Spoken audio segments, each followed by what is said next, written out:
Laura says, Reverend Ed, what do you think about the congregational folks telling the military not to follow unlawful orders and DJT's response? Yeah. So if you haven't heard this, some federal elected officials, some of them Washington types, I believe senators and congressional reps, but those who have served in the military or have served, I think a couple of them were like intelligence or something like that. Anyhow, they did this video where, and it's gone fairly viral, mainly I think because of Donald Trump's response to it, but it really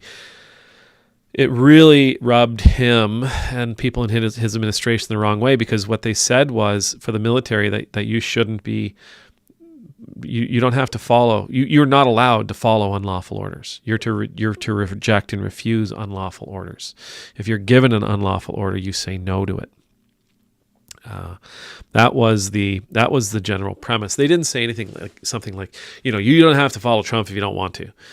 You don't have to follow this president if you don't want to. You don't have to follow this administration or this Secretary of Defense if you don't want to. They didn't say anything like that. It was, you don't have to follow unlawful orders. You shouldn't follow unlawful orders.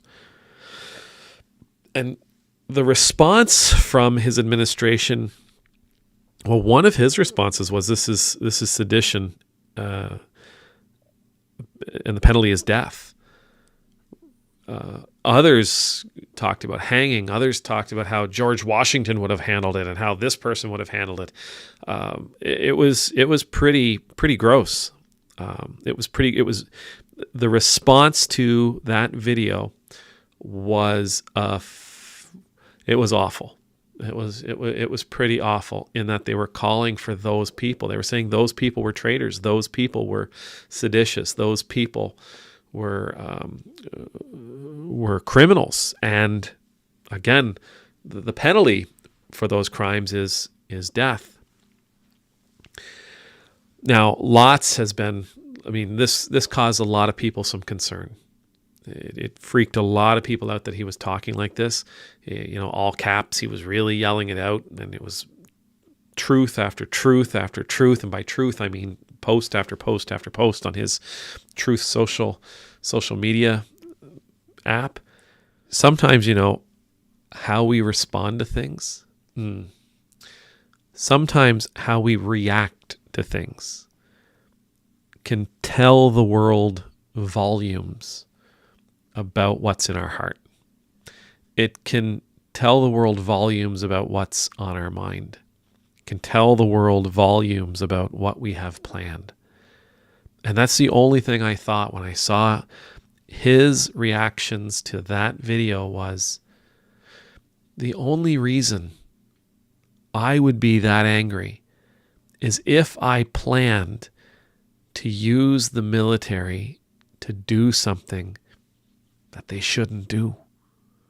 The only reason I would be that angry is because I planned to do something illegal, and these people are thwarting it ahead of time.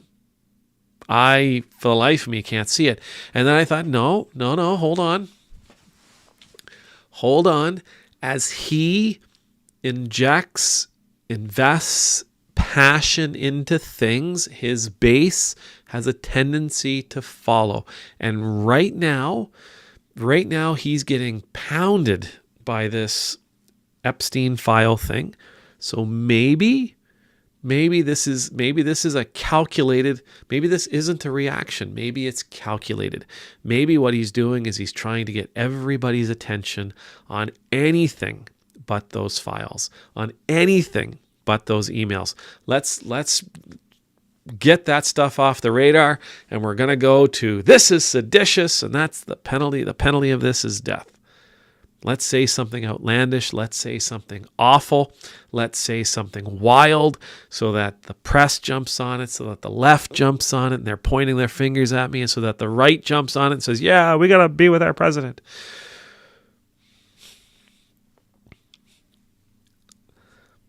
Who knows with this fella? Who knows with this guy? I mean, the other day, the reporter asked him a question. Everybody catch that when the reporter asked him the question about those files? Quiet, piggy. Dude, you called a person a piggy? Okay, first, how dare anybody call somebody a name like that? How dare you call a person a name like that? I would never, ever call a person a name like that. I would never freak out like that. I would never respond or react the way as I think about this stuff. One of the thoughts that popped into my head yesterday as I was looking at the piggy comments and then this sedition comments and that video. I remember being a kid saying, I want to grow up to be prime minister. I want to grow up to be the prime minister. Every kid does it. Every kid wants to grow up to be the president. What do you want to be? I want to be president. Oh, great. If my kid told me today I want to be president, I'd have to ask them what they mean. What do you mean by that? Do you mean like that guy? Or do you mean like that one? Do you mean like that guy? Or do you mean like, do you have another idea of what you mean by president? Like, I'd really be curious. Wait a sec. Who is it that you're watching? Who is it that you're listening to? Who is it that you're being influenced by? Right? I want my kids to grow up to be gentle, and I want them to be kind. I want them to be meek. I want them to be peacemakers. Let's go down through the gifts of the Spirit and the Beatitudes. But I want them to be those kinds of people I want them to be the kind of people that God blesses. I want them to be the kinds of people that the world treasures. I want them to be the kind of people that people treasure.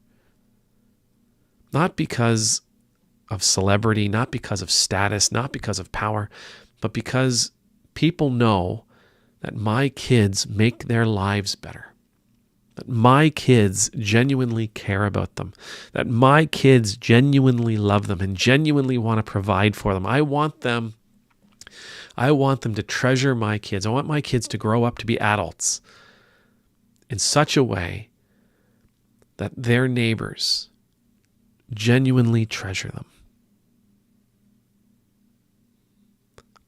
I don't want them to grow up to be like this president. I don't want them to grow up to be rude. I don't want them to grow up to resort to name calling. I don't want them to grow up to resort to threats and to yelling, even on social media, at others. I don't want them to grow up to believe that it's best to cover up one problem by creating another. I want them to grow up to be people who will allow themselves to be held accountable. I want them to grow up to be people who will accept the consequences of their actions, who don't need to tear other people down in order to save themselves. I don't want them to be people who desire to save themselves at all cost. I'd rather them grow up to be people who are willing to sacrifice themselves for the good of their neighbors. So you say, did I see it? Yeah, I saw it. And I think the thing that terrifies me most is that there are some people who are saying, there, boy, that's how a man does it. That's how you do it.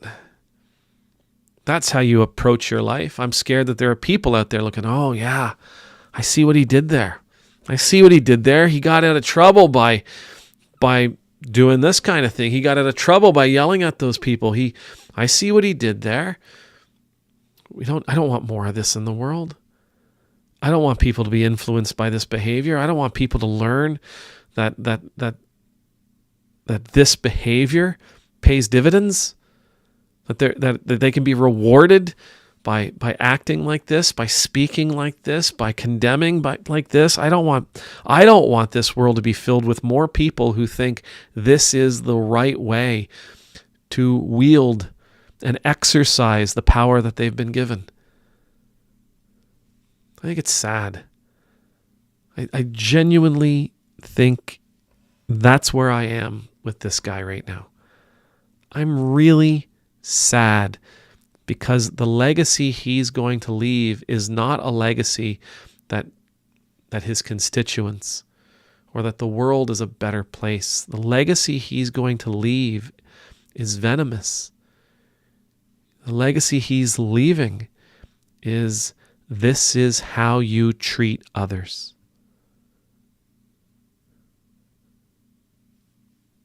This is not Jesus' way.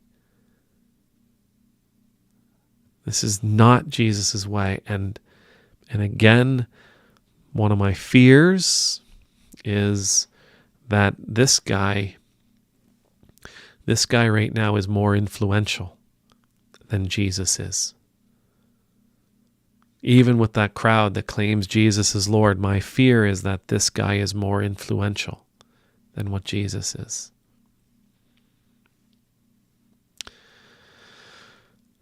And Jesus wept. Amen.